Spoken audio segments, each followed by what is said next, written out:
How to reset trading password on KuCoin. Hi everyone, welcome back to our channel. In this episode, I'm going to walk you through the steps on how you can reset trading password on KuCoin. So in order to reset your trading password on KuCoin, you have to first of all log in or just direct to their official web page, and then on this page you have to tap on the login button.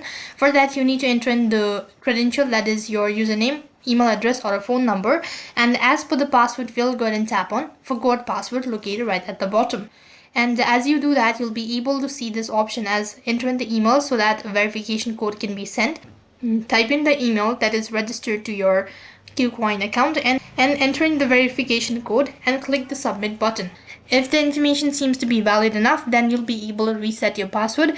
Then you need to set the login password and click the submit button. As soon as you do that, it's going to be notified that you've successfully reset your password on KuCoin. So that is how you can reset trading password on KuCoin. That is all for this video. I hope the video was helpful. Make sure to like, share and subscribe to our channel. Thank you for watching. See you in the next video.